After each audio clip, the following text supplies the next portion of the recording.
Hey, c'est déjà bien allumé, hein? Il nous reste juste ça.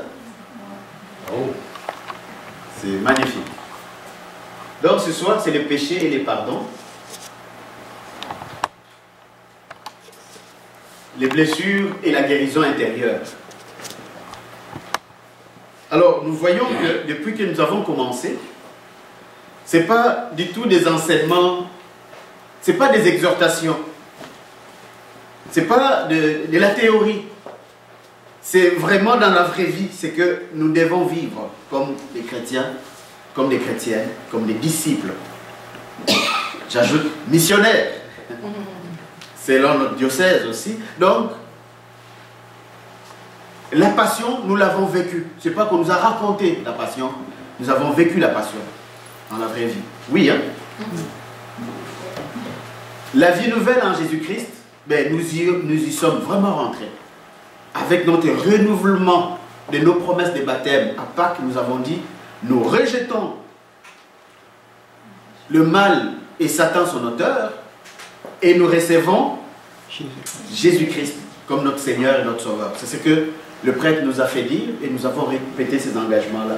Donc nous sommes rentrés dans la vie nouvelle, et la vie nouvelle exige la sanctification. Donc nous sommes rentrés, en ce moment nous sommes en train de vivre la vie de sanctification. Et comme la vie de sanctification est difficile, pourquoi? À cause que nous sommes encore dans ce monde qui est dirigé par Satan. Donc, pour vivre la vie de sanctification, c'est tout un combat. C'est pour ça que le Seigneur nous a formés. Comment combattre? Comment avancer quand même? Même lorsque c'est difficile, c'est dur, comment avancer? Et aujourd'hui, le Seigneur veut nous parler l'une des choses qui vient vraiment comme nous empêcher justement d'avancer, parce que cette chose-là, elle est toujours là, présente dans notre vie, le péché. La bonne nouvelle, c'est que le Seigneur nous parlera de la possibilité du pardon. Et notre bonne nouvelle ce soir, c'est la guérison de nos blessures. Amen. C'est là la première question. En tout cas, moi en premier. Si tu es venu ce soir et que tu veux absolument être guéri de quelque chose, cette blessure, maintenant tu es au courant de cette blessure, et tu te dis que ce soir ça s'arrête là, lève la main. Amen. Écoute maintenant ce que tu vas faire. La foi vient de ce qu'on entend. La foi ne vient pas des prières ou des impositions de main. Non. La foi vient de ce que nous entendons la parole. Car c'est la parole seule qui nous affranchit. C'est la parole seule qui nous libère. Amen. C'est cette parole que nous allons entendre ce soir. Ça concerne justement ma blessure, ça concerne ta blessure. La parole que nous allons entendre ce soir, la fin de cette parole, le but de cette parole, c'est que je sois libéré de cette blessure, que je sois guéri de cette blessure. Pas demain, mais déjà ce soir. Alors si tu es d'accord, nous allons prier. Alors vous comprenez, qu'est-ce que nous allons demander au Seigneur? C'est d'ouvrir mon cœur, ton cœur, pour que la vraie transformation puisse rentrer vraiment. Que le Seigneur puisse faire rentrer sa main à l'intérieur de ton cœur, afin qu'il puisse déraciner cette chose qui t'a toujours retenu. Tu as prié, tu as beau fait prier sur toi, tu as fait tout ce qu'on t'a demandé de faire, mais rien ne bouge. Mais ce soir, nous allons le demander par nous-mêmes au Seigneur. Quand nous allons écouter cette parole, qu'elle vienne nous toucher, enlever cette chose et nous rendre libres. Amen. Amen. Si tu es d'accord, allons dis-le au Seigneur maintenant. Prions.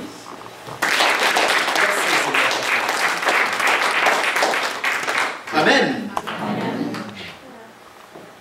Ça va déjà mieux? Oui?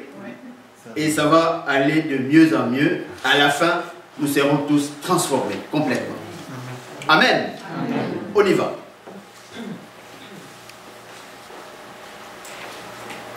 C'est ça le but de ces cours ce soir. Donc, Nous voulons aller à l'effusion du Saint-Esprit. Nous savons bien que le Saint-Esprit n'entre pas dans la vie d'un pécheur. Il faut que le pécheur ait demandé pardon pour ses péchés. C'est alors que le Saint-Esprit peut venir. Ce n'est pas moi qui l'ai dit, mais c'est la parole de Dieu qui l'a dit. Amen. Et l'autre but, c'est découvrir les ressources. Ah, ça c'est intéressant. Nous allons aller découvrir les ressources, les moyens pour prévenir. Prévenir. Il y a un proverbe qui dit, vaut mieux prévenir que guérir. Donc, on va nous donner des moyens, pas seulement pour prévenir, mais même pour guérir. Parce que lorsque tu es déjà malade, lorsque je suis déjà malade, je suis déjà touché et tourmenté par une chose, mais ici, ce soir, le Seigneur va nous donner même les moyens pour aller à la guérison. Voilà le but de ces cours. Est-ce que c'est bon jusque-là? Regardez ces tableaux. Nous allons faire un rapprochement entre ces deux choses. Le péché et la blessure. Au fur et à mesure, nous allons commencer à mettre la distinction et à savoir qu'est-ce qui est quoi. Souvent, nous confondons les deux. Les péchés et la blessure, souvent, nous les confondons. Et mais ce soir, le Seigneur va vraiment nous expliquer pour que ça soit clair une fois pour toutes. De ces côtés là-bas, c'est écrit en rouge bourreau. Bourreau, c'est celui qui fait le mal à l'autre, celui qui fait souffrir l'autre. Et la victime, c'est celui qui est agressé. Ok. Dans ces deux blocs, nous avons deux réalités. D'un côté, le premier bloc au-dessus, nous avons le péché non pardonné. Quand le péché est non pardonné, il ressemble, pas trop loin vraiment, d'une blessure non soignée. Nous allons le voir. Donc, souvent, nous allons confondre les deux. Au lieu d'aller par le moyen de la guérison de ces blessures, on risque de passer seulement par les moyens de chercher comment arrêter le péché. Alors que, peut-être que ton problème demandait simplement d'aller suivre des soins pour guérir la blessure. Alors, le péché non pardonné, vous voyez le premier bloc, pour la victime, c'est-à-dire la personne qui a été agressée, n'a pas donné le pardon. Le pardon, c'est donne ou c'est demande. Ça on sait, non? Tu peux demander pardon pour quelque chose que tu as fait, tout comme tu peux donner le pardon pour quelque chose qu'on t'a fait. Donc, péché non pardonné, si la victime n'a pas donné le pardon, c'est un péché aussi pour lui, pour elle. Vous allez dire, oh frère Peter, mais c'est une victime. Lui, il n'a pas cherché ça. On l'a agressé, c'est quelqu'un d'autre qui l'a agressé. Ne pas donner le pardon, est-ce que c'est un péché? Nous allons le voir que oui, c'est un péché. À quel moment c'est un péché, nous allons le voir. Et c'est important pour nous de le savoir. Du côté des bourreaux, vous voyez, il a fait le mal. Il a agressé une personne, mais il n'a pas obtenu le pardon pour le mal qu'il a infligé. Ça se peut qu'un jour, il revient sur lui, et puis il regrette ce qu'il a fait. Mais l'autre lui refuse de lui donner le pardon. En ces moments-là, on est dans ces groupes-là de péchés non pardonnés. Que ce soit pour la victime, que ce soit pour les bourreaux. Donc on commence déjà à voir que quand nous parlons de péché et de pardon, il ne suffit pas seulement de la personne qui agresse ou seulement de la personne qui agresse, qui a besoin de demander pardon ou qui a besoin de pardon. Même la victime a besoin d'un pardon. Nous allons avancer. Alors le deuxième bloc, comme nous voyons ici, blessure non soignée. Vous voyez, c'est la blessure qu'elle a subie. Il n'a pas demandé, elle ne l'a pas demandé, elle l'a subie. De l'autre côté, c'est la blessure infligée. Il a blessé une personne, mais en réalité, lui-même aussi s'est blessé. Il y a beaucoup de gens comme ça qui circulent avec des blessures intérieures, pas parce qu'on l'a blessé, Mais c'est parce qu'il a blessé quelqu'un d'autre que lui-même est resté blessé. Amen. Alors, ces blocs ici donnent ceci. Vous voyez que cette ressemblance s'en va dans les deux points ici. Les deux points qui sont... Ça, c'est quelle couleur? C'est jaune, ça? En tout cas, tel que vous le voyez, là, ces deux couleurs-là. Vous voyez ce qui est en vert, péché non confessé, non pardonné, ce que nous avons vu tantôt, et blessure non déclarée, non guérie, comme nous l'avons vu dans notre bloc. Tous les deux, ils ont des effets qui sont semblables. Péché non pardonné conduit à l'exclusion. La personne s'exclut, la personne s'enferme en elle-même, la personne a des blocs devant lui. Il est dans une situation de blocage, il n'avance pas. Ça ressemble beaucoup aussi à ce que la blessure non déclarée et non guérie peut provoquer dans la personne. Une personne qui a des blessures, qui ne sont pas guéries, qui ne sont pas déclarées, cette personne va vivre la même chose pratiquement. L'exclusion, l'enfermement, le blocage. Il y a une suite, hein? Ce n'est pas la fin, hein? La suite de toutes ces choses. Alors, le 2 bloc, péché non confessé, blessure non déclarée. Le 2, ils influent aussi sur l'incrédulité, l'insouciance, l'ignorance. L'insouciance et l'ignorance, ils ont une même mère. Comment elle s'appelle? L'incrédulité. Quand le Seigneur nous regarde, toi tu reconnais être dans l'ignorance, mais le Seigneur quand tu regardes, c'est l'incrédulité qu'il voit. Quand tu es dans l'insouciance, quand le Seigneur nous regarde, ben, c'est l'incrédulité toujours qu'il voit. Mais est-ce qu'on connaît ces mots-là, hein? L'insouciance, l'incrédulité, l'ignorance. Donc, ces deux blocs ici, retenons, parce que nous allons avancer avec ça. Amen. Alors maintenant, qu'est-ce que c'est le péché? Parce que nous entendons souvent le péché. Mais croyez-moi, il n'y a que nous ici, dans cette salle ici, qui entendons encore ce mot péché. Le mot péché a disparu du dictionnaire, vous êtes au courant? Péché, le mot péché dans le dictionnaire, il a disparu. Ou s'il est là, il n'est plus consulté.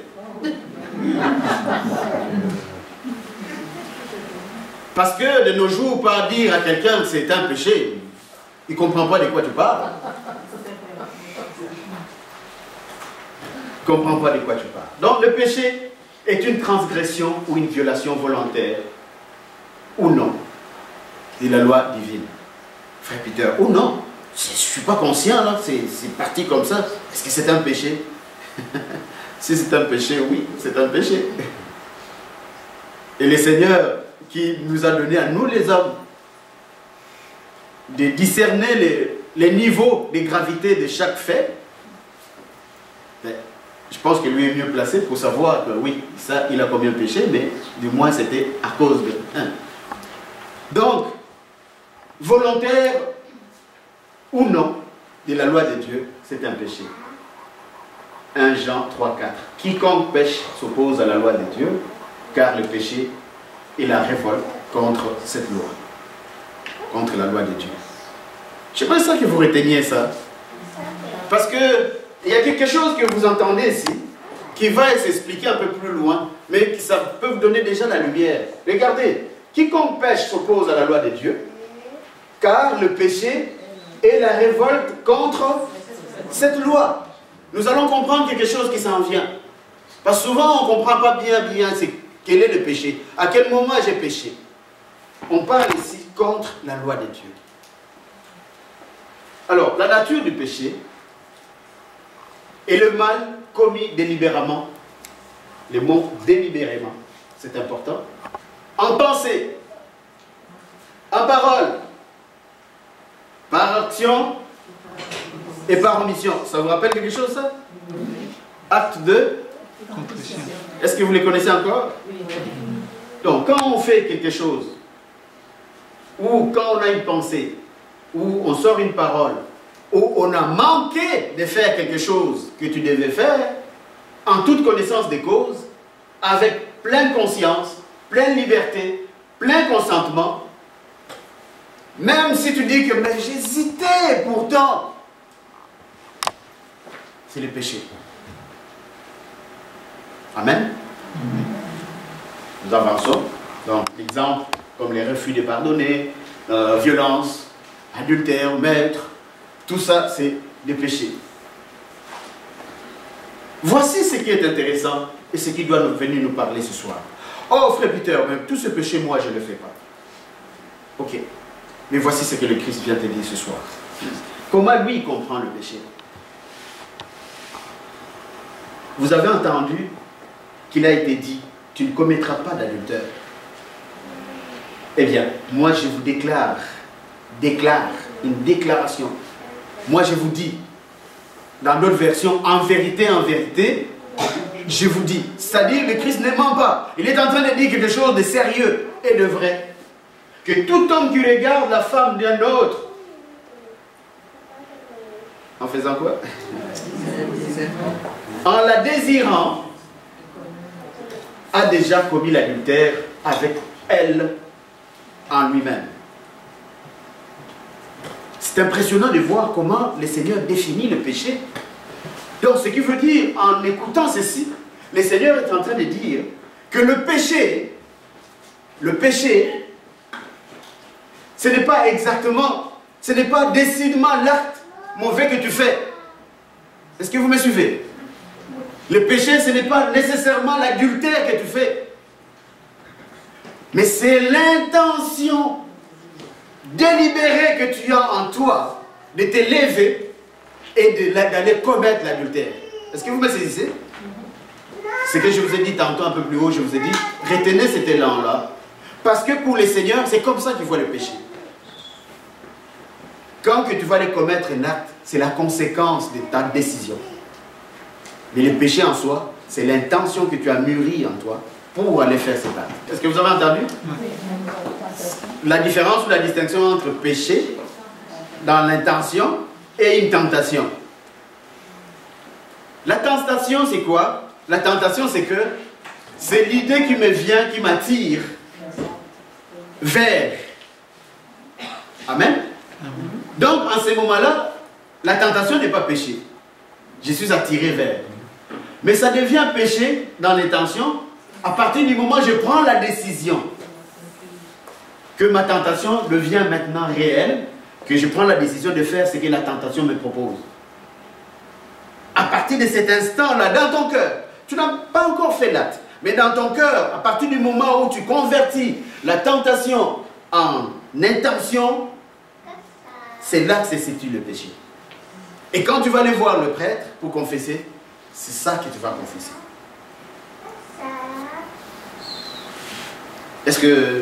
Est-ce qu'on comprend ce que c'est? Oui.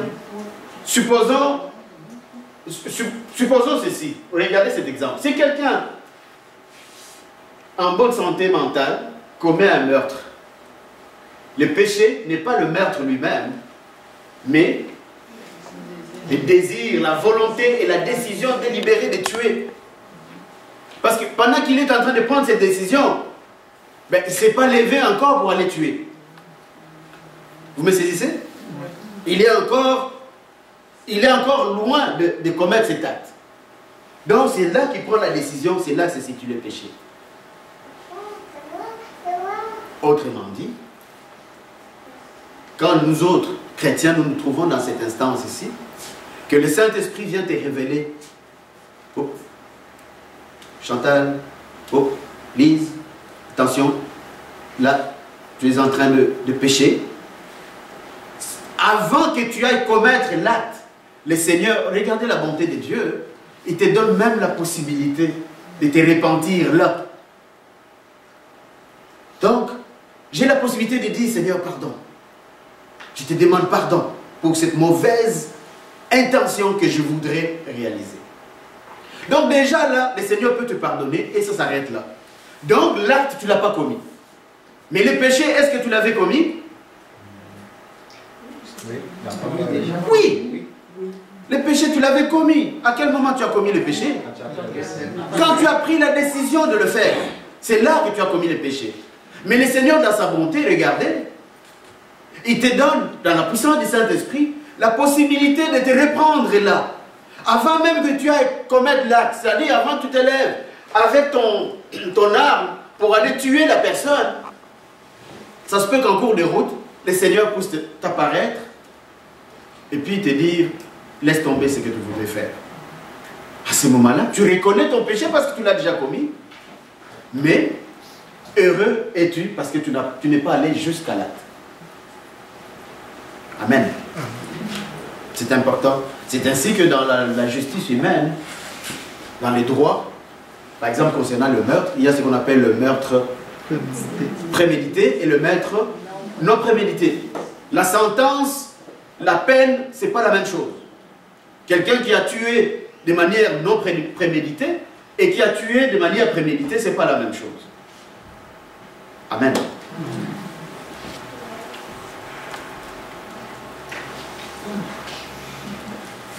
Regardez cette situation, l'état du péché, puisque nous parlons du péché. Regardez cette situation. Et il y a deux situations par rapport au péché. Il y a ce qu'on appelle vivre avec le péché. C'est un peu l'illustration que nous voyons de ces deux bonhommes ici, là, à côté. Vous voyez tous les deux, ils marchent, l'un à côté de l'autre. Ils marchent ensemble. C'est dans cette situation ici. C'est-à-dire, quoi que tu fasses, du fait que tu as encore la carapace humaine, nous sommes enclins au péché. À cause de notre nature humaine. Nous sommes enclins au péché. Maintenant, tous les combats que nous menons, en fait, on combat quoi? Le malin. Le vieillard. On combat quoi? Le péché ou le... Qu'est-ce qu'on combat? La tentation. Donc, tout ce temps que nous vivons, nous combattons pour que la tentation ne puisse pas se convertir en péché.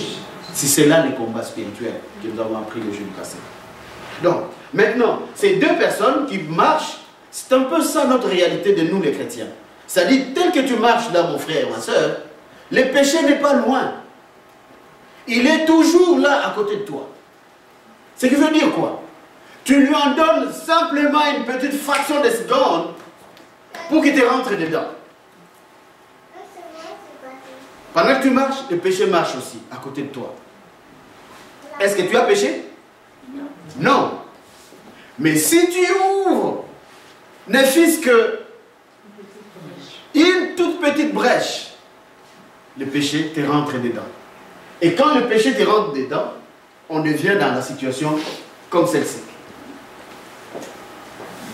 C'est-à-dire, toi et le péché, vous êtes maintenant un. C'est ça qu'on appelle vivre dans le péché. Donc tu es dans un état même de péché. Avant, ce que nous avons vu, excusez, c'est vivre avec le péché. C'est-à-dire, je vis, le péché est là. Il y a des fois, je tombe, mais je le repousse par tous les moyens que le Seigneur nous a donnés et que nous allons d'ailleurs voir comment on peut se débarrasser des péchés. Mais je continue ma voie. On vit tous avec le péché. Mais d'autres catégories de personnes vivent dans le péché. Alors, qu'est-ce que ça veut dire? C'est la situation d'une personne non croyante ou non chrétienne d'évoluer dans une situation de péché. Cette situation de péché, elle est vue seulement, dans ces cas ici, elle est vue comme péché seulement par nous qui croyons, par nous qui sommes des chrétiens. Parce que cette personne ne voit pas ça comme un péché. C'est ça l'état de vivre dans le péché. Si elle commet un mal, elle ne s'en repent pas, elle ne reconnaît pas son mal, ne le regrette pas et ne demande pas pardon car il est dans l'ignorance, dans l'insouciance, bref, dans l'incrédulité. Le Saint-Esprit qui convainc du péché n'est pas en elle. Dans quelqu'un qui vit sous l'emprise du péché, le Saint-Esprit ne vit pas en cette personne-là. Même si cette personne va à l'église tous les dimanches, même si cette personne la communie tous les dimanches, Mais si la personne est dans l'état de péché, le Saint-Esprit n'entre pas là-dedans. Soyez saints. Complétez. C'est important. Qu'est-ce que ça veut dire? Regardez une illustration ici. Ici, nous voyons deux personnes, deux catégories de personnes. C'est-à-dire une personne qui vit dans le péché et une personne qui vit avec le péché. Je prends un exemple très facile parce que c'est encore de l'actualité. De deux personnes, deux femmes, l'une est pro-vie, l'autre est pro-choix. On sait ce que c'est, hein? Pro-vie, c'est celle qui ne peut pas avorter. Et pro-choix, c'est mon corps, j'en fais ce que je veux. C'est bon jusque-là? Regardez ce qui va se passer. Supposons que toutes les deux commettent le même péché, c'est-à-dire commettent le même acte. L'acte, ça serait l'avortement. Supposons que toutes les deux commettent l'avortement. Celle qui vit avec le péché et celle qui vit dans le péché. Regardez la situation qui se présente sur les deux. Pour celle qui est pro-vie, c'est-à-dire celle qui vit avec le péché, avorter une grossesse est un péché. Pour l'autre qui est pro-choix, avorter une grossesse est un droit. Si nous regardons les tableaux de ces côtés, ici, cette personne, le Saint-Esprit vit quand même en lui, en elle. Et comme elle a commis un péché comme ça, il va lui révéler que ce que tu as fait est mal. Qu'est-ce qu'il va faire cette personne? Il va aller chercher à se repentir. Parce qu'il reconnaît que ce que je fais est mal. Elle accueille l'interpellation et reconnaît son mal. Elle le regarde, elle regrette son mal et demande pardon à Jésus-Christ du mal qu'elle a fait. Elle prend la résolution de ne plus avorter des grossesses. Ça, c'est la situation d'une personne qui vit avec le péché. Mais là, la personne qui vit dans l'état de péché, regardez sa situation. Le Saint-Esprit n'habite pas en elle. Donc, la personne qui doit lui révéler que ce que tu as fait est mal, n'est pas là. Donc, il n'a pas la chance de savoir que ce que je fais était mal. Elle n'accueille pas l'interpellation qui dit qu'avorter était mal. Par conséquent, ne reconnaît pas ce mal. Donc, il ne reconnaît pas que ce qu'il a fait est mal. Elle ne regrette pas son geste parce qu'au fait, pour elle, elle n'a rien fait de mal. Elle ne prend pas de résolution de ne plus avorter parce que pour elle, c'est un droit. Amen. Les réponses sont déjà au tableau. Mais si je pose la même question, quel est le péché pour chacune d'elles?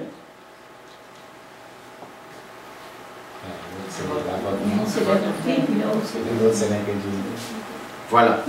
Est-ce qu'on voit cette distinction?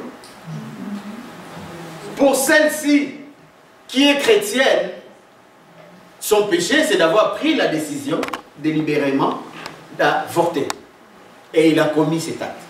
Elle le reconnaît, mais il demande pardon et elle est remise sur la bonne voie. Mais l'autre est là-bas. L'avortement en soi, ce n'est pas un péché pour elle. Ce n'est pas ça le péché pour elle. Est-ce que vous me suivez? Attention ici. C'est vraiment important de les savoir, sinon nous allons continuer à nous perdre parfois dans ce qu'on entend à gauche à droite. Pour cette personne-là, son péché, ce n'est pas l'avortement. Mais son péché, c'est quoi? Ce n'est pas croire en Jésus. Parce que reconnaître le péché, c'est la conséquence de celui qui croit en Jésus. Donc si tu ne crois pas en Jésus-Christ, tu ne peux pas reconnaître que son commandement à lui, violer son commandement est péché. Parce qu'il ne croit pas. Donc sa démarche à elle doit commencer par... Est-ce que c'est par demander pardon pour l'avortement ou par autre chose? Par croire. Sa démarche, c'est commencer par croire. Et il va savoir ressembler à ces jours, actes des apôtres. Vous vous rappelez, Pierre il est sorti du jour de Pentecôte. Il va pomper la parole. Là, la peur est partie par le Saint-Esprit. Il est investi vraiment de la puissance du Saint-Esprit. Parce qu'il dit que Jésus, celui que vous avez couru là, c'est lui que Dieu a fait Seigneur, Messie. Les Juifs attendaient un Messie, vous vous rappelez. Hein? Il va dire aux Juifs que c'est lui notre Messie. dire ça à un juif, attention, hein. Nous, peut-être 2000 ans après, on entend ça, on pense que c'est un jeu, c'est pas un jeu, là. Dire à un juif que ce type-là, Jésus, là, le fils de Marie, là, c'est lui le Messie, oh. Ah, c'est gros, ça, là. Attention, là, c'est gros. C'est incroyable, tu ne peux pas dire une chose pareille. Pierre le dit, et les gens demandent, qu'est-ce que nous devons faire? Il leur dit une chose, faites-vous baptiser au nom de Jésus. Hein? Dans la parole, dans Actes dit, faites-vous baptiser au nom de Jésus-Christ, et vos péchés seront pardonnés. Déjà, on voit une première piste du péché. Donc, pour cette personne qui est là, la première démarche, c'est croire Jésus-Christ en passant par le baptême, c'est-à-dire l'acceptation vraiment de Jésus-Christ comme Seigneur et Sauveur. C'est ça qui vient d'éclairer cette situation de péché, c'est-à-dire avec le péché ou dans le péché. Ici, puisque nous sommes tous ici, je suis pas mal certain, je le dis aussi avec certitude, que personne ne vit dans un état de péché. Pourquoi? Nous avons la foi. Parce que nous croyons Jésus-Christ, sinon nous ne serons pas venus ici.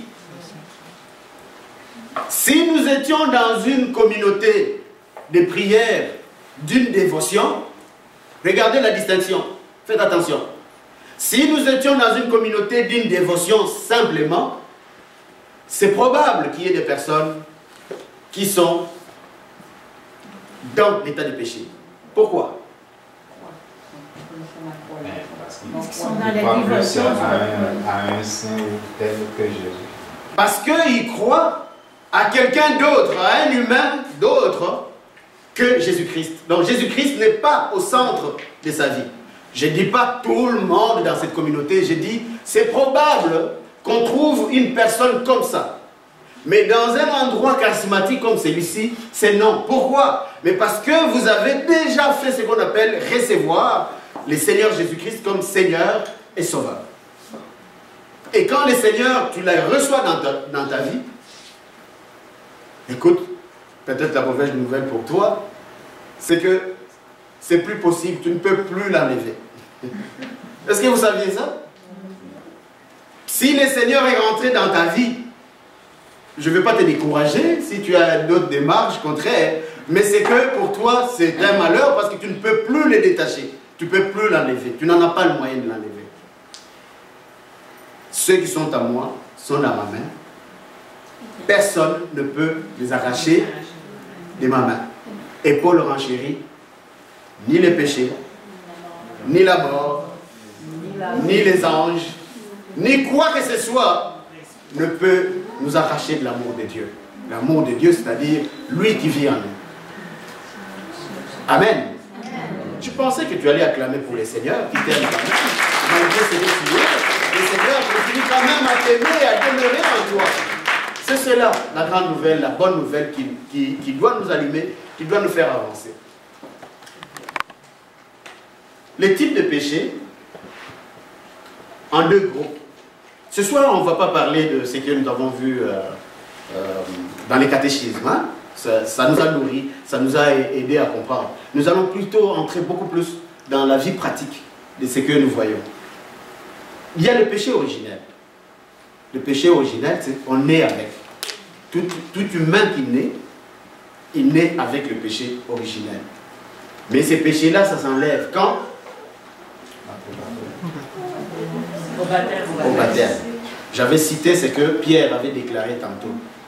Il a dit à ces personnes, qu'est-ce devons nous faire? Il leur a dit, faites-vous baptiser au nom de Jésus-Christ. Faire baptiser au nom de Jésus-Christ, ça veut dire simplement, c'est faire baptiser au nom du Père et du Fils et du Saint-Esprit. Si tu vas quelque part, parce que de nos jours, la parole de Dieu s'est traduite ou s'explique tellement de plusieurs manières, quelque part d'autres, on va te dire, oh non, le baptême que vous avez reçu, il n'est pas bon, parce qu'il faut que tu sois baptisé au nom de Jésus-Christ. Mais je veux ce soir te dire que c'est la même chose. Pourquoi? Est-ce qu'il y a seulement quelqu'un Christ? Parce que moi et mon Père, nous sommes un et un seul. C'est ce que Jésus dit. Donc, ce qui est à Jésus est au Père. Ce qui est au Père est à Jésus-Christ. Et lui-même, le Seigneur, il nous a dit, baptisez-le au nom du Père et du Fils et du Saint-Esprit. Donc, ce que Pierre est en train de déclarer, il n'est pas en train d'enlever Jésus-Christ de ces groupes-là. Il est en fait en train de dire, la même chose. Amen. Donc, le péché originel, nous n'avons pas à nous inquiéter de ça, parce que c'est d'enlever à partir du jour que tu avais reçu ton baptême. Tout baptême est valable. Pourquoi?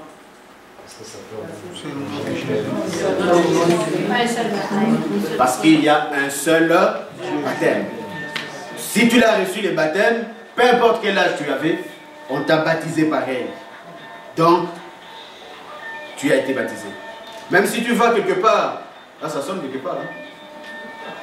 Dans un manteau, quelque part, ça sonne, on va vérifier. Tu ne reconnais pas ta sonnerie? Ok, hein? Non, c'est pas le mien. Ok, donc, nous n'avons pas à nous inquiéter. Ah, mais frère Peter, maintenant ces enfants qui naissent, qui ne vivent pas et puis qui naissent mais qui meurent tout de suite. Est-ce que Dieu... Voyons. Tu dis toi-même que c'est un enfant. Un enfant quand il naît là, c'est pareil à un ange. Est-ce que vous me suivez? À part son péché originel, mais que Dieu a le pouvoir aussi de l'enlever à sa manière, même si cet enfant n'est pas baptisé, c'est pas pour ça que Dieu va le faire entrer en enfer. Pourquoi? Parce que Dieu est amour. Amen. L'autre groupe, c'est le péché effectif, c'est-à-dire celui qui est là, dans notre vraie vie. Là. Maintenant, dans la vraie vie. Le péché originel, il s'enlève par le baptême. Maintenant, l'autre groupe de péchés, c'est les péchés que nous faisons tous les jours. Alors, le péché qu'un homme commet réellement à cause de sa nature charnelle. Les exemples de ces péchés-là, par exemple, nous allons avec les 10 commandements. Parce que péché, c'est violer la loi de Dieu. Or, la loi de Dieu, nous l'avons. Les 10 commandements. Est-ce que nous nous rappelons de ça encore? Les 10 commandements? Hein?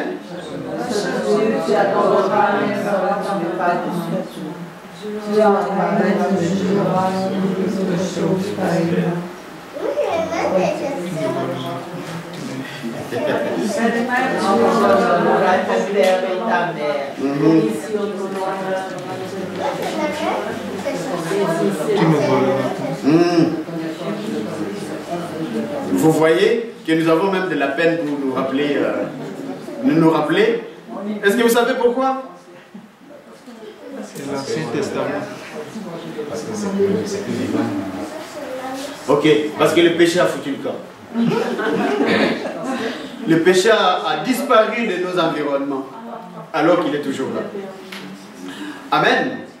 Donc, c'est le contraire de 10 commandements. Ça fait déjà une bonne liste de 10 péchés auxquels nous pouvons être exposés. Par exemple, l'idolâtrie. Par exemple, le blasphème. Tout ça, c'est les 10 commandements, mais l'opposé des 10 commandements. L'exploitation. Rejeter les parents. Quand nous entendons ça, là, tu vois, c'est ça que nous entendons ce soir, que le péché a foutu le camp. Rejeter les parents, c'est devenu tellement normal, que on dirait que ce n'est plus un péché. Même auprès de nous qui sommes des chrétiens, nous sommes comme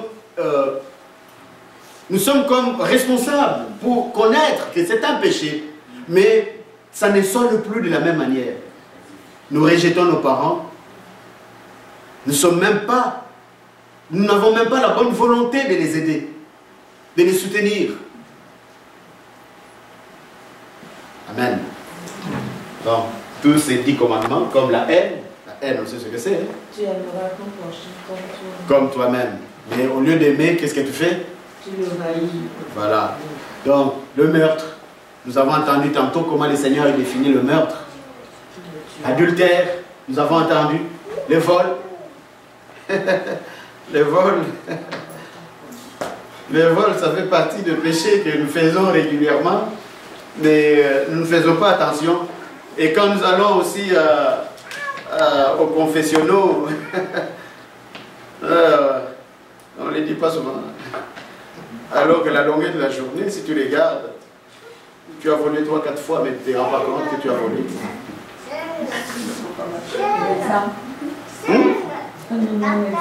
Est-ce que tu peux donner un exemple? On explique le temps du travail, par exemple. Et voilà.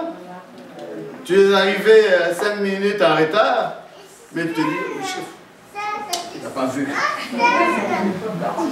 Je suis arrivé à 9 h. Mais tu as volé. Le chef t'a pas vu peut-être, mais toi-même tu t'es vu. Celui qui vit en toi t'a vu aussi. Donc, il y a des choses comme ça. Nous pensons, non, c'est pas grave. Et nous allons le voir, c'est grave. Un péché reste grave aux yeux de Dieu. Amen. Des choses comme des faux témoignages. De toute la journée. Tu ne peux pas te tirer comme ça de toute la journée sans avoir eu une pensée ou sans avoir prononcé même une parole de médisance ou de contre ton proche, contre ton prochain.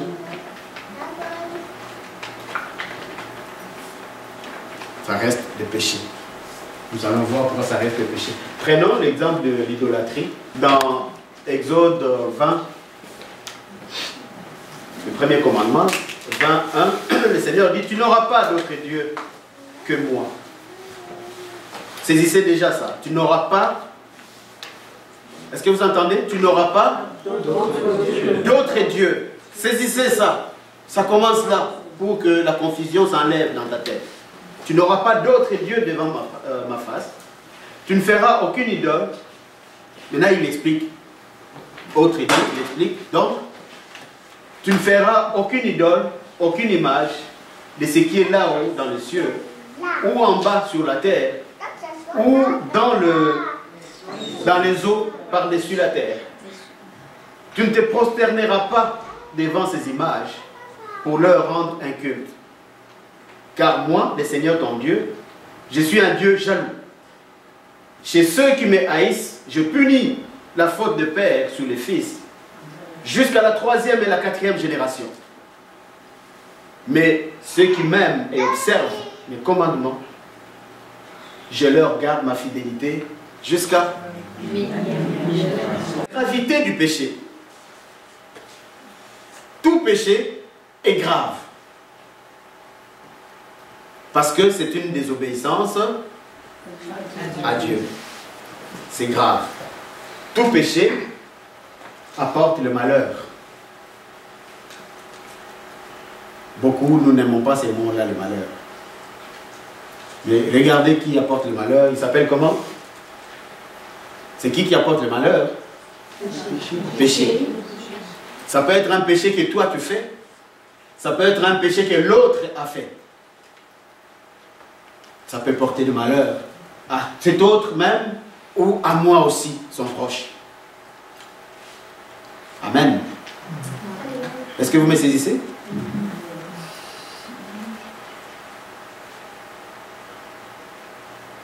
Viol d'enfant, abus d'enfant. Ça porte le malheur à celui qui le fait. Et ça porte le malheur à qui d'autre? À l'enfant. À qui d'autre? À toute la communauté.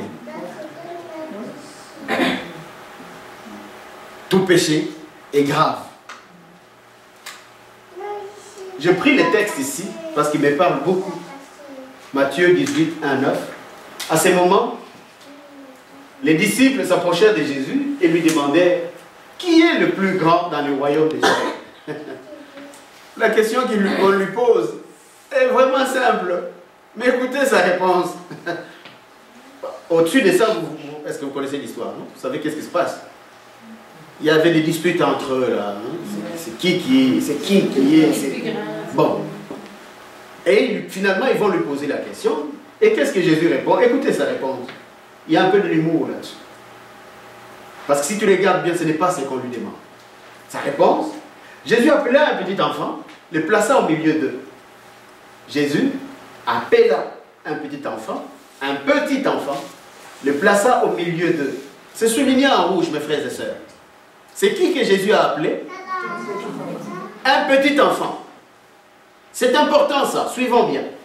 Et dit, je vous déclare, c'est la vérité, si vous ne changez pas pour devenir comme des petits enfants, vous n'entrerez pas dans le royaume des cieux. Ah, ça vient vous rejoindre pour la question qu'on s'est posée tantôt. À qui appartient le royaume des cieux? C'est Dieu, c'est Jésus. Donc, il est libre de faire entrer qui il veut. Est-ce que vous m'entendez? Parce qu'à la fin des temps, quand il va venir juger les gens, tous nous serons dans la même ligne, dans la même file. Hein, c'est une file. Hein? Un fil ou une file? Une file. Tous en file indienne.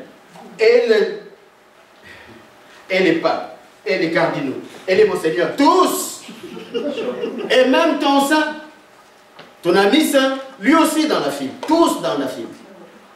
Pour être jugé. Est-ce que vous me suivez? Donc, tu ne seras pas jugé. C'est pas ton saint qui va être jugé à ta place. Toi, tu vas être jugé à ta place. Même si quand tu les vois, sainte elle est là dans la file. Ok, moi je suis correct. Non! Elle va répondre de sa vie à elle. Dans ce tribunal, toi, tu vas répondre aussi de ta vie. Amen. Le Christ est en train de dire que si tu négliges un petit enfant que moi j'ai appelé, c'est quoi la sentence déjà? Tu ne rentres pas dans le royaume des cieux. Et ça c'est grave, mes frères et sœurs. Or, le but de notre foi, c'est quoi? C'est rentrer dans la vie éternelle, dans le royaume des cieux. Tu as passé toute ta vie à louer Dieu, à aimer Dieu, à travailler pour Dieu, et à la porte, tu te fais dire, Foulcan d'ici, je ne t'ai pas connu. Mais Seigneur, moi j'ai guéri les gens en ton nom. Seigneur, mais nous avons. Mais la parole dit, il leur dira, je ne vous ai jamais connu. Est-ce que vous voyez la déception? C'est pour ça que le Christ parle, il y aura des grincements dedans. Ah, si je savais, je n'allais pas te servir, mais c'est trop tard, parce que tu n'es pas rentré quand même. Donc, très important, verset 4 dit, le plus grand dans le royaume des cieux est celui qui s'abaisse et devient comme cet enfant. L'image de l'enfant, ça traduit quoi? L'innocence, la pureté, la confiance. Est-ce que vous entendez comment le Seigneur est en train de leur répondre? Il ne s'attendait pas à ces réponses. Et il continue. Et l'homme qui reçoit un enfant comme celui-ci, par amour pour moi, me reçoit. Maintenant, je le mets à l'envers. Et l'homme qui refusera de recevoir un petit enfant comme celui-ci par amour pour moi, complétez. Tu rejettes le Christ? Oh frère Peter, mais pourquoi tu nous dis tout ça? Est-ce que nous rejetons le Christ? C'est lui qui fait tomber dans un péché un de ces petits qui croient en moi. Il vaudrait mieux pour cette personne qu'on lui attache au cou une grosse pierre et qu'on le noie au fond de la mer. C'est grave ça là comme sentence. C'est lui qui fait tomber dans un péché un de ces petits. Écoutez donc, Jésus est en train de crier ici, parce que c'est important, parce que nous vivons dans une situation qui est très grave en ce moment. Pourquoi? Parce que nous avons négligé l'essence du péché, mes frères et sœurs. Le Seigneur dit pour cette personne-là, vaut mieux qu'on le noie. Quel malheur! Nous avons vu au début que le péché amène le malheur. Quel malheur pour le monde! Parce qu'il y aura toujours des faits qui entraînent au péché. Mais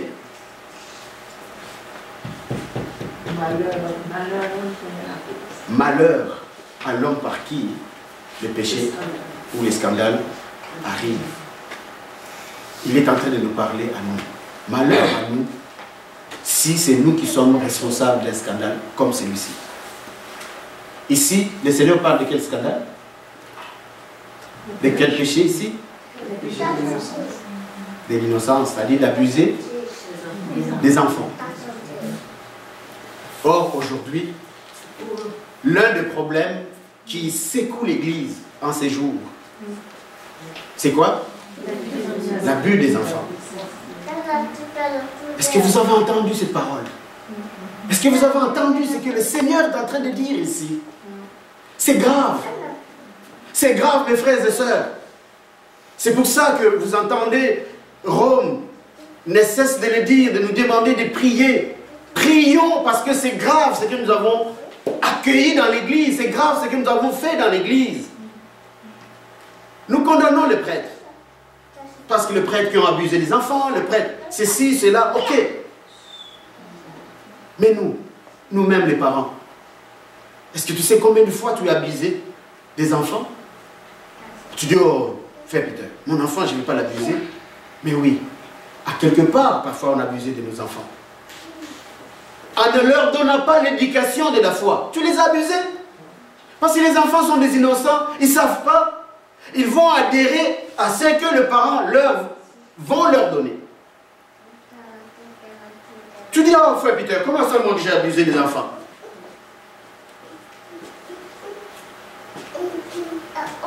Il y a beaucoup de situations. Aujourd'hui, par exemple, la situation de séparation, ça brise nos familles. Quand tu as des séparations, c'est qui ça brise en premier? Ça revient à la même phrase que le Christ dit. C'est grave, mes frères et sœurs. Ne négligeons pas ça. C'est pour ça que le malheur, ça va par exemple dans notre église actuellement. L'église est en crise. Je ne sais pas si vous êtes au courant de ça, là. Nous avons une crise sérieuse. Quelqu'un qui abuse un enfant, bon, c'est quelqu'un qui fait du mal. Mais c'est un responsable spirituel, religieux qui fait ça. Est-ce que vous voyez ce que ça veut dire? Tu fais écrouler la foi de plusieurs. Comme ça. C'est pour ça que les gens sont sortis. Les gens sont partis. L'église, tout le monde s'en va. Tape la tête, qu'est-ce qui va arriver? Le corps s'est ramolli. Et c'est ce que l'ennemi a fait.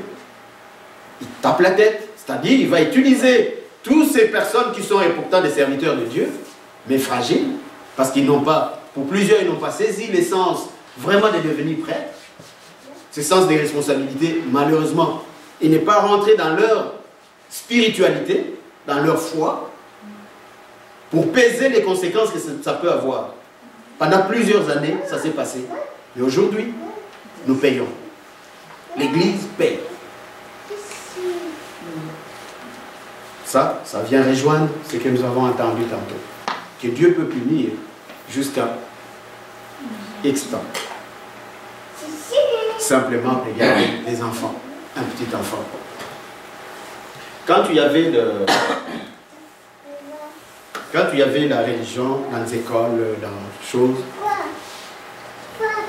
regardez comment notre ville de Québec, comment elle est belle. Cette ville, telle que nous la voyons, elle était bâtie par des personnes qui aimaient Dieu, des personnes qui étaient des chrétiens. Des très belles choses. Mais de nos jours, regardez qu'est-ce qui arrive. Nous avons abusé de nos enfants et nous avons nous-mêmes appelé ces enfants, comment? La génération de ces enfants-là, comment on les appelait? Les enfants rois. Maintenant, les enfants rois, c'est-à-dire que nous avons abusé parce que nous ne leur avons pas donné l'éducation qu'il fallait, que Dieu voulait pour ces personnes. Aujourd'hui, ces enfants sont devenus des parents. Donc aujourd'hui, ce n'est plus les enfants rois, mais ce sont des parents rois. Et croyez-moi, ils n'ont rien à donner à leurs enfants. La preuve, c'est que pour être parent, il y a maintenant des formations, des écoles pour ça. Il faut aller prendre des cours pour être père. Je voyais ça là sur Internet, comment la prolifération des écoles comme ça, des formations. Quel cours? Oh non, pour être père. Cours non pour être père d'un enfant de tel âge à tel âge. Oh, pour être mère. Oh, ces choses-là, ça s'apprenait comment avant? Où? la maison, en famille. Ça s'apprenait naturellement. Mais puisque la famille a été touchée, la famille a été disloquée, il n'y a plus de ça qui passe. Tout ça, c'est des manœuvres du malin. Amen. Alors, maintenant que nous nous retrouvons dans cette situation, nous allons petit à petit dans la situation où les parents rois vont devenir des grands-parents rois. Donc, c'est une autre génération qui naît là et qui n'aura rien reçu aussi. Est-ce qu'on voit une image comme ça dans la situation actuelle de notre Église? C'est ça qui se passe. Les mêmes personnes qui ont reçu la responsabilité d'entretenir la foi des personnes, les mêmes personnes que Satan a convaincu pour le mettre dans son groupe, c'est-à-dire pour qu'il puisse commettre du mal. Ce soir, on regardait dans cet exemple, par exemple, l'abus des enfants. Et qu'est-ce que vous pensez que cette personne va continuer à faire? Supposons si c'est un prêtre. Tout en restant prêtre, il fait des abus comme ça. Est-ce qu'il sert encore Dieu? Alors, qu'est-ce qu'il va donner maintenant comme enseignement auprès de personnes? C'est ça. La puissance de l'égarement de Dieu. Mais dans les types de choses que je vous parle ici, la puissance de l'égarement fait en sorte que vous allez voir des écrits, des gens qui écrivent. Il y en a beaucoup, vous pouvez le lire, qui écrivent et qui égarent des personnes. Simplement. Amen. C'est là que nous devons ouvrir notre discernement. Ne croyez pas n'importe quoi. Vous avez le droit de discerner. La parole le dit. Vous avez le droit de discerner toutes choses. Même l'esprit. Même l'esprit. Discerne-le. Est-ce que ça, c'est le Saint-Esprit? Il faut que tu discernes.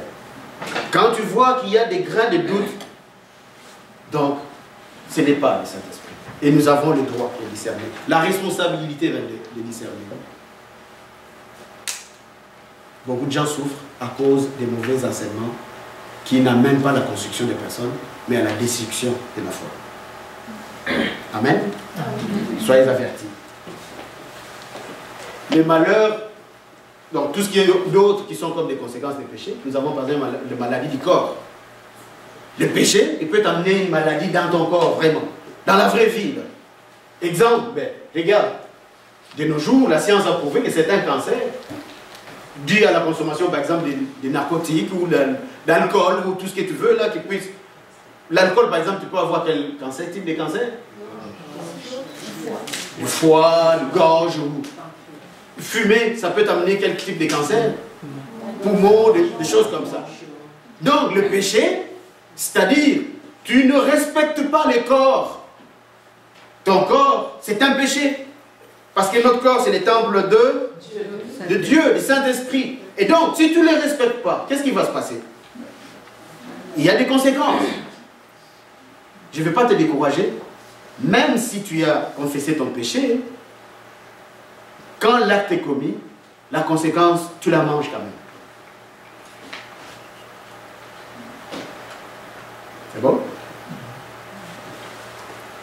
Certaines maladies de l'âme, comme la dépression, des maladies psychologiques par exemple, maladies mentales. Certains sont liés aux soucis de la vie. C'est pas tout ce qui est comme tu veux atteindre un but, mais tu ne parviens pas, mais ça vient bousculer ta psychologie, ton moral, et puis tu vas sombrer dans les soucis, dans les inquiétudes, et toutes autres choses mauvaises vont entrer dans ta vie. Mais les conséquences d'un péché, ça peut.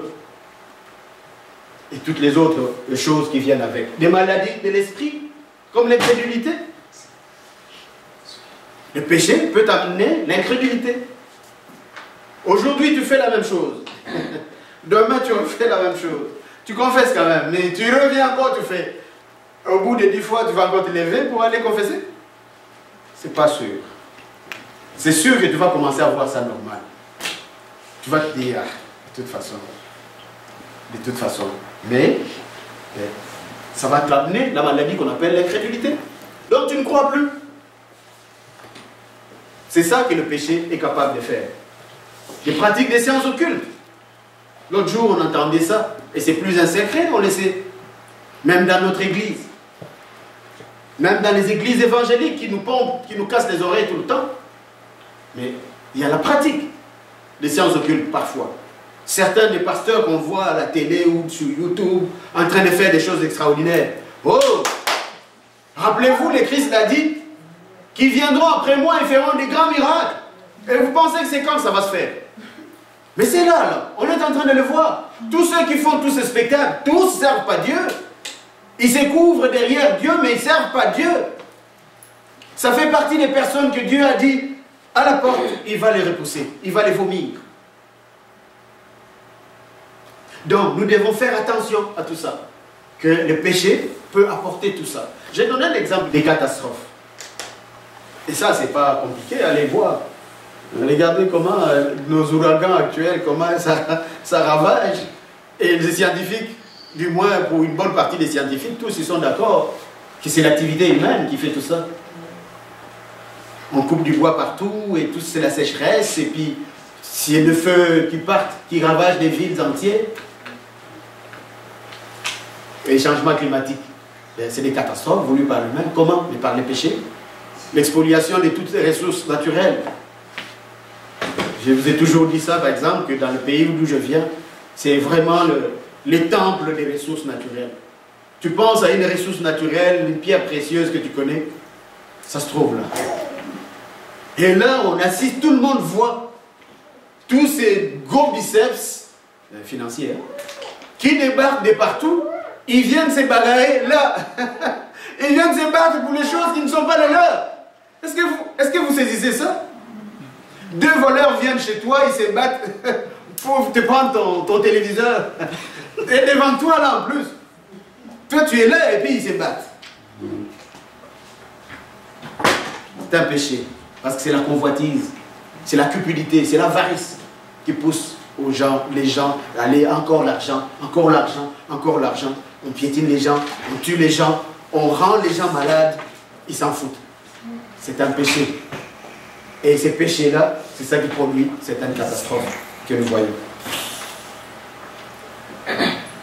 Et une conséquence qui n'est pas la moindre, c'est la mort. Est-ce qu'on sait ça que le péché peut amener à la mort? Le péché peut amener à la mort. On a dit sur la route, limite de vitesse, c'est 100, tout au plus 110 peut-être parce que tu veux dépasser. Toi, tu es parti avec 160, mais dans ton auto, tu as ta femme, ou tu as ton mari, tu as des enfants. Tu pars à 160, à 200 à l'heure. Qui a fait ça? C'est toi. C'est un péché, ça t'a amené à la mort. Amen. Donc, c'est toutes ces choses qu'on voit, des guerres, des terrorismes, des génocides, des meurtres, des suicides. Tous ces mots ici convergent à une seule chose qu'on appelle la mort. Ça apporte la mort, ces choses-ci. Ça n'apporte pas la vie. Et ça, c'est le péché qui fait ça aussi. Alors, comment se débarrasser d'un péché? Les mots sont durs, mais c'est ça qu'il faut. Il faut couper, arracher. Si c'est à cause de ta main ou de ton pied que tu fais le péché, tu fais quoi? C'est le Christ qui parle. Coupe-le. Coupe-le et pas seulement tu le coupes, mais tu fais quoi? Où? Tu les jettes où? Loin de toi, pour que tu ne sois pas tenté à aller les récupérer pour te faire accommoder. Vaut mieux pour toi vivre comme ça, poupée, plutôt que d'aller en enfer avec ça. Si c'est à cause de ton œil, arrache-le. Ça, ce sont des expressions, c'est vrai. Mais dans la vraie vie, c'est ça qu'il est en train de dire le Seigneur. Si c'est parce que tu t'élèves et que tu passes toujours par ces chemins-là que tu fais le péché, alors arrête de passer par ces chemins. Si la personne qui te fait tomber et se trouve sur ce chemin, ne prend pas plaisir de passer par ces chemins-là, parce que tu sais que tu vas les tomber là, passe ailleurs. Ça vient rejoindre des sentiments. Fais pas confiance à tes sentiments. Et j'ajouterai même à tes émotions. Fais pas confiance aux émotions. Parce que ton sentiment, mais j'aime voir cette personne. Oui, tu aimes le voir, mais tu sais que chaque fois que tu le vois, tu as la pensée d'être avec elle, avec cette personne. Donc tu fais un péché, le Seigneur, c'est qu'il dit, coupe ça. Coupe cette route, c'est difficile, ton sentiment va en souffrir, mais vaut mieux souffrir dans les sentiments que dans les péchés. Dans la vraie vie, c'est ça que ça veut dire. Donc, ça c'est la première possibilité. La deuxième possibilité, c'est débarrasser d'un péché. Donc la première possibilité, je répète, c'est couper les liens avec la cause du péché. Ok?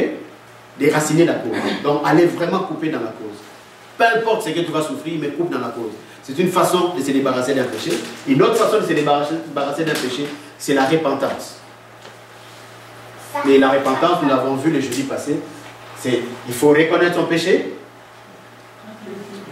il faut regretter le péché et il faut demander pardon. Ces trois choses-là doivent être ensemble. Tu ne peux pas faire l'une ou deux autres sans l'autre. La conséquence de la repentance, c'est ceci. Ça te donne ce qu'on appelle la paix, le désir de vivre et même la confiance en Dieu. Amen. Ça, c'est pour les péchés. C'est bon? Alors, pour la blessure intérieure, c'est pas beaucoup, vous allez voir. C'est l'âme, c'est le cœur immatériel blessé par les maux qui affectent nos sentiments, notre équilibre psychique ou moral. C'est ça qu'on appelle la blessure intérieure. Donc, c'est en dedans de nous, c'est dans ton cœur immatériel que tu souffres. Mais les effets sont somatiques. C'est-à-dire que tu le ressens dans ta vie de chair. Une blessure, quand elle rentre, tu le ressens. Si nous prenons une petite liste de blessures, ben, tu le ressens dans l'amertume. Tout le temps, tu es amer. Tu étais bien le matin, tu chantais, tu dansais, et puis, à un moment donné de la journée, paf! Et c'est l'amertume qui prend la place. C'est un indice, c'est un symptôme qui vient faire voir qu'il y a un problème. Il faut vérifier. La tristesse. Regarde, il n'y a aucune raison que tu sois triste. Mais à un moment donné, tu te sens triste. C'est pas normal. Il faut aller voir à l'intérieur. Il y a quelque chose qui se passe. Quelque chose qui s'est peut-être passé. Et tu ne t'es pas rendu compte. Les troubles. Tu es dans le trouble. Frère Peter, prie pour moi en ces moments même parce que je suis en détresse. J'étais bien ce matin, tout allait bien, mais je ne sais pas qu'est-ce qui est arrivé. Je suis en détresse. Oui, il rencontre son agresseur. Et piaf, tout lui revient, lui tombe comme ça, en bloc, et la personne est en détresse. Il y a quelque chose qui est là-dedans. Ça, c'est un symptôme qui sort. Mais au-dedans de toi, il y a un problème. Quand une personne comme ça, que tu rencontres, tu es troublé, est-ce que ça vient te donner une information? De quoi? Supposons que c'est des séparations. C'est quoi cette blessure? Tu n'as pas donné pardon, tu n'as pas donné le pardon. Tu n'as pas pardonné à cette personne. Tout le bien que tu lui as fait, cette personne, un bon jour, il va avec quelqu'un d'autre. Et toi, tu es parti en colère, tu ne l'as pas pardonné.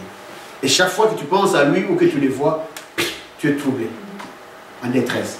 Ce qui veut dire, il y a quelque chose que tu dois le corriger. Tu ne peux pas vivre comme ça.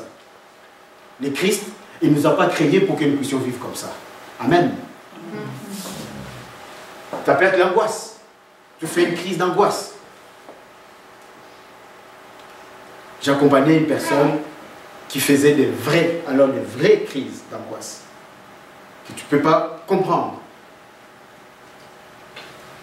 Mais s'il t'explique ce qu'il vit, ce qu'il a mis dans cette situation d'angoisse, tu te dis,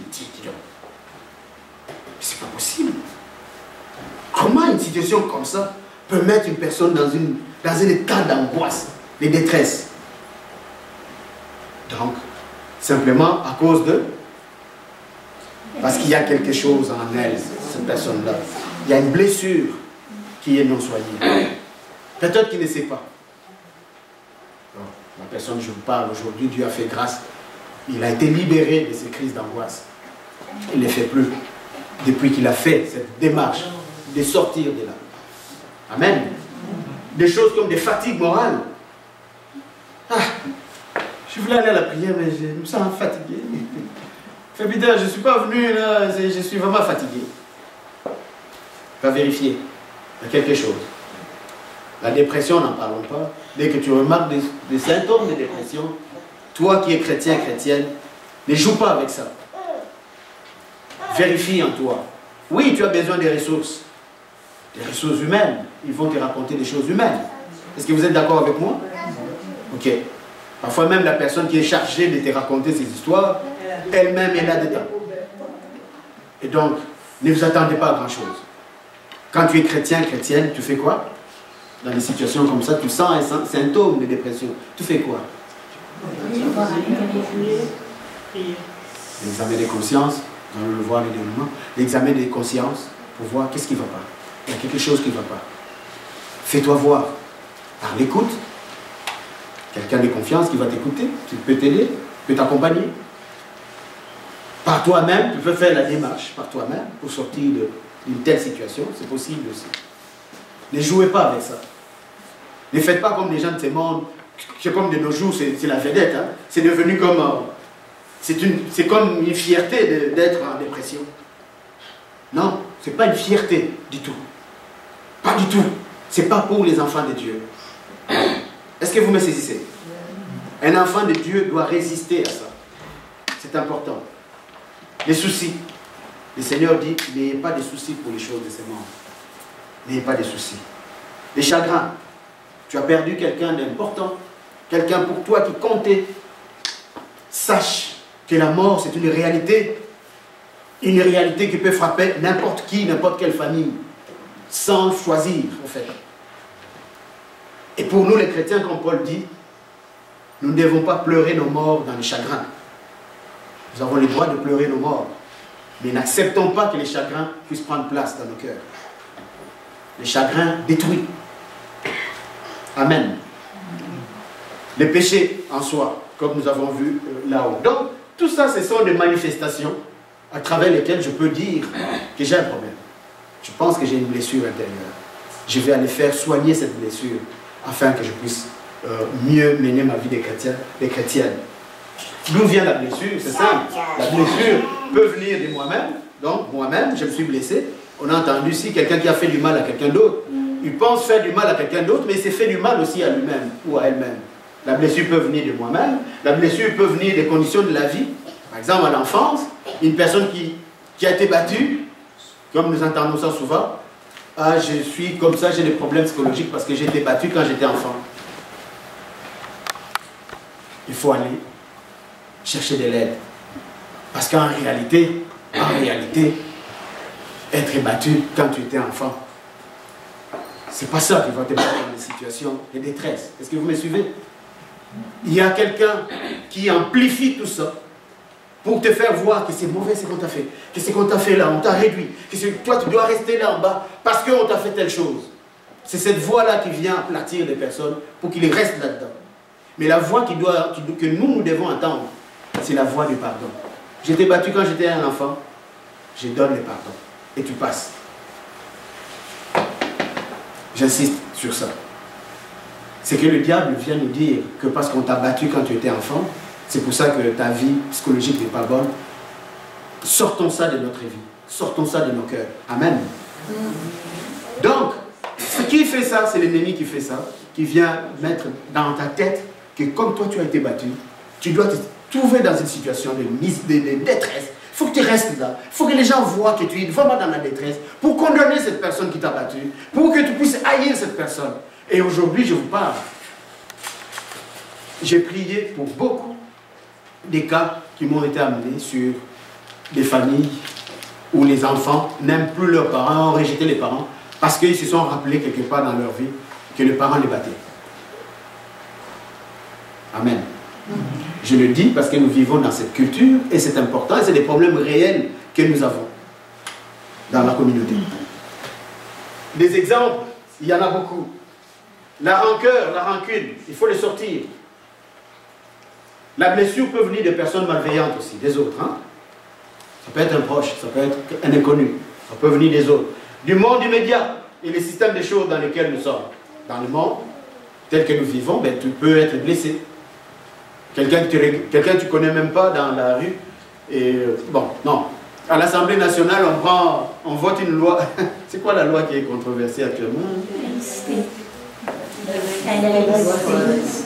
La laïcité. On vote une loi de la laïcité qui va aller toucher nos droits, par exemple, de notre foi. Vous voyez que c'est le système qui prend cette décision-là mais qui vient nous toucher. Et croyez-moi, il y a des gens qui tombent malades à cause de ça. Des gens qui voient leur vie chamboulée complètement à cause d'une loi comme ça. Alors, méfions-nous. Le monde immédiat, nous devons nous méfier, même du diable aussi. Le diable, il peut te blesser aussi. Le diable, il peut t'emmener dans les pièges où il va vraiment t'agresser comme il faut. Parce que tu refuses de lui obéir, il te blesse. Comment je vais guérir de blessures intérieures? C'est là que nous terminons. Notez ces 5 mouvements ici. J'aimerais ça vraiment que chacun de nous puisse se le faire comme un chapelet. Que tu sois capable de le dire par toi-même. Quand je sens que j'ai une blessure intérieure, voici ma démarche, voici ce que je veux faire. Je répète, ce n'est pas l'imposition de main qui va te sortir de là. C'est seule la parole de Dieu qui va te sortir de là. Amen. Qu'est-ce que je fais? C'est d'abord reconnaître la blessure intérieure. Je vais faire des démarches pour connaître c'est quoi que j'ai. Qu'est-ce qui m'a blessé? Il faut que tu le saches. Deuxième, et tout ça, mettez en sourdine là la prière. Est-ce que vous me suivez? Vous vous rappelez pour les combats spirituels? Toute arme que tu vas utiliser, mais la prière, c'est une arme permanente que tu dois toujours avoir. Donc ici, tous ces démarches, ces 5 mouvements ici, mettez toujours dans la prière. Pour identifier et reconnaître la blessure intérieure, c'est par la prière que tu vas le faire. Les scientifiques, il te dira peut-être qu'il va donner un nom, mais Dieu, lui, il va te montrer vraiment la cause de cette blessure-là, dans la prière. Deuxième chose que tu vas faire, c'est prendre la bonne décision. Quel est le chemin que je veux? Est-ce que je veux rester là-dedans ou je voudrais sortir? Donc, tu prends la décision. Si c'est le chemin de la vengeance que tu prends, de la violence, des ressentiments, c'est-à-dire des manques de pardon, tu ne pardonnes pas la personne qui t'a agressé, qui t'a blessé, ben, c'est sûr que ça te mène à la mort, à l'échec. Tu ne guériras pas de ces mal. Amen. Ça, c'est la question qui est posée actuellement, sans enfreindre en quoi que ce soit, des personnes qui, aujourd'hui, par exemple, dénoncent les mal qu'on les avait fait dans le temps. Par exemple, qui dénoncent des abus de prêtres. Les scientifiques vont dire, en dénonçant comme ça, ils vont guérir. Je lisais tantôt une rubrique d'un prêtre qui le disait aussi, que tout ça, c'est du mensonge. Dans le sens que c'est sûr que ça ne te guérit pas. Ce n'est pas dénoncer qui te guérit. Mais c'est qui te guérit? C'est le pardon, c'est Dieu qui te guérit. Oui, le mal, on te l'a fait. Tu n'as pas demandé ce mal-là, c'est arrivé. Qu'est-ce que tu veux? Est-ce que tu veux sortir de là ou rester là? Alors, si tu veux sortir de là, accorde le pardon. Tu n'as pas un autre choix. Tant que tu ne donnes pas le pardon, on comprend toute la douleur qui est en toi. On comprend ça. Mais si tu ne donnes pas le pardon, tu n'as pas la guérison, c'est pas compliqué. Même si tu dénonces 1000 fois, ce n'est pas ça qui va t'amener la guérison. Ça te met sur la joie de voir la personne qui t'a fait souffrir, mais ce n'est pas la guérison. Le troisième mouvement, dire sa souffrance. Il faut exprimer sa souffrance. Et ça demande parfois d'avoir quelqu'un de confiance vers qui tu peux aller exprimer ta souffrance. Au milieu de nous, par exemple, il y a des personnes qui travaillent dans ces genres de choses bénévolement, qui écoutent les personnes qui ont des souffrances. Son rôle, c'est juste écouter cette personne. Vous voyez que c'est important. La personne s'exprime, il parle, il se décharge. Parce que ça l'aide aussi pour se décharger.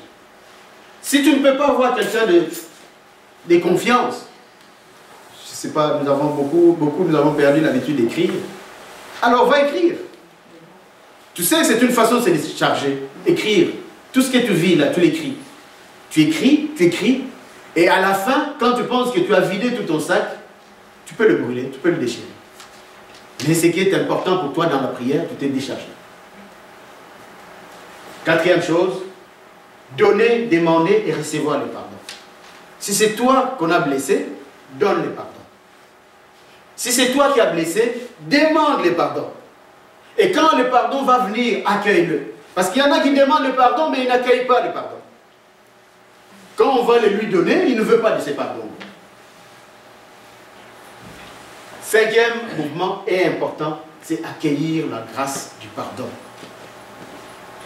Si la grâce du pardon, tu ne l'accueilles pas, tu n'iras pas trop loin. Amen. Amen. Amen. C'est ça le mouvement que nous devons garder parce que c'est ça qui va nous aider.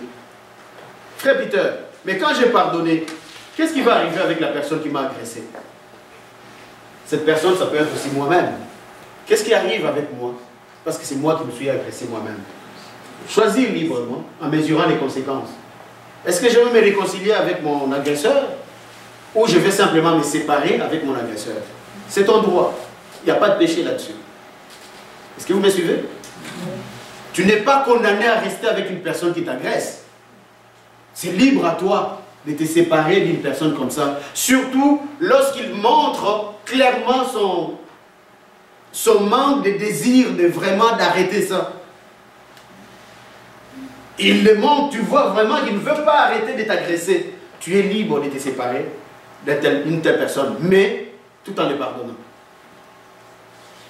Que nous prenions la bonne décision. Est-ce que je veux continuer avec lui, avec elle, ou je vais rester moi? Si c'est moi-même, est-ce que je vais continuer à être le vieil homme? Parce que l'agresseur, c'est le vieil homme. Je ne peux pas m'agresser moi-même. Si je m'agresse, c'est-à-dire que j'ai encore le vieil homme en moi. Donc, je vais chercher à me débarrasser du vieil homme. Allez le voir dans les cours. Vous allez vous rappeler comment faire pour se débarrasser du vieil homme. Amen. Amen. Amen. Est-ce que ce soir,